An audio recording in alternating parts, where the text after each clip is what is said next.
Welcome to day 5 of the 30-day ML Engineering Bootcamp. Today, we're building a live probability sandbox where we'll watch mathematical theory come alive through simulation. This session bridges the gap between abstract probability and practical ML intuition. Here is our roadmap. We start with the foundations of probability, followed by definitions of PDF and CDF. Then, we cover core statistics like mean and variance, which lead directly to the Central Limit Theorem. Finally, we'll build the sandbox application and connect everything to real-world ML applications.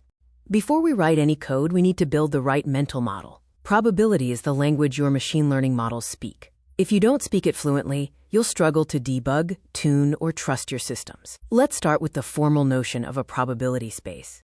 Every probability problem starts by defining the sample space, omega, which is the set of all possible outcomes. An event E is just a subset of outcomes we care about. Finally, the probability measure P assigns a number between 0 and 1 to every event, following Kolmogorov's axioms.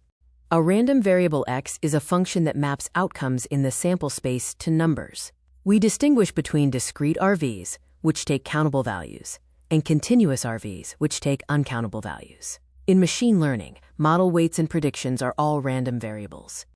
The probability mass function, or PMF, is used for discrete distributions like a die roll, where each outcome has a positive probability. The probability density function, or PDF, is used for continuous distributions. Here, probability lives only in the area under the curve, never at a single point.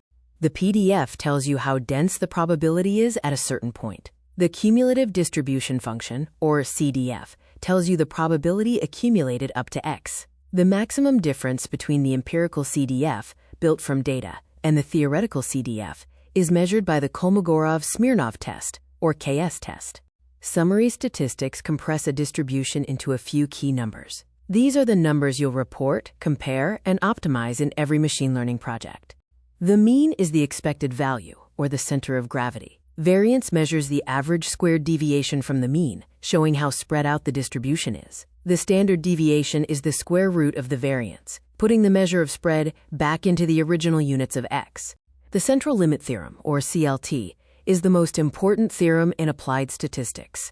It states that the distribution of sample means, taken from any population, will tend toward a normal distribution as the sample size grows. More samples lead to a narrower bell shape. We have covered all the theoretical and computational concepts. Now we put theory into practice. Every formula we've seen translates directly into NumPy code. Let's build the simulation engine for our probability sandbox. NumPy's random module is the foundation for our simulation engine.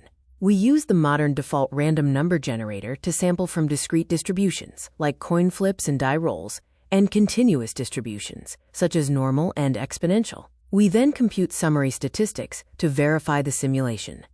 We bridge theory and data by computing both the empirical or data-driven and theoretical or formula-derived PDFs and CDFs. The empirical PDF is approximated using a normalized histogram, while the empirical CDF is observed directly from sorted data. We use the KS test to measure the fit. Here is the code to simulate the Central Limit Theorem. We start with a highly skewed exponential distribution and repeatedly calculate the mean of n samples. The key step is taking the mean along the axis of samples. This shows the convergence in real time. We've built all the theoretical and computational pieces. Now we assemble them into a live, interactive application using Streamlit's reactive user interface model. The Streamlit architecture consists of 3 layers: the user interaction layer, the simulation engine, and the visualization layer. The reactive model means any widget interaction triggers a full script rerun, simplifying the code with automatic updates and no callbacks. The cache decorator prevents expensive recomputations. This is the core implementation.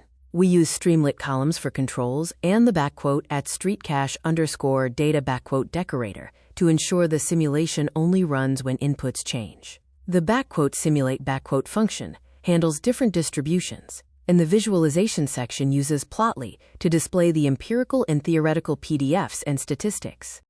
Now we transition to real-world applications, exploring where the probability theory we've built drives high-stakes decisions in production systems. A/B testing relies entirely on the Central Limit Theorem. Although individual conversions are Bernoulli, the difference in conversion rates is approximately normal for large sample sizes. This normal approximation allows us to compute z-scores and p-values to determine if the observed lift is statistically significant. Monte Carlo methods, used in finance and machine learning uncertainty estimation, are direct applications of probability sampling. We sample random outcomes and use the empirical distribution to estimate quantities. The CLT determines the estimation error, which is proportional to 1 over the square root of n. It's vital to know when the central limit theorem breaks down. This happens with heavy-tailed distributions lacking finite variance, when data is not independent due to autocorrelation, or with small sample sizes combined with high skewness. Always check your data assumptions before relying on normal approximations. To summarize, we covered 5 key takeaways. Probability is the language of ML uncertainty. PDF and CDF are dual views of a distribution. Mean, variance, and standard deviation quantify location and spread. The CLT explains the ubiquity of the normal distribution. Finally, NumPy and SciPy are the core tools for production simulation. To cement these concepts, we provide several exercises. From building a simple dice simulator to an advanced Monte Carlo dropout visualizer, these challenges will help you apply the theory and build intuition about when and how to use probabilistic tools in practice. For deeper learning, several resources are recommended, including free books and MIT OpenCourseWare. Next up, in Day 6, we'll dive into Bayesian thinking, moving from fixed parameters to distributions, using Bayes' theorem to update our beliefs from data. Today, you built a probability sandbox with over 6 distributions and 3 core theorems, linking theory to 5 production applications. The next step is to use this sandbox to test your intuitions. Thank you for joining Day 5, and we look forward to seeing you for Day 6, Bayesian thinking.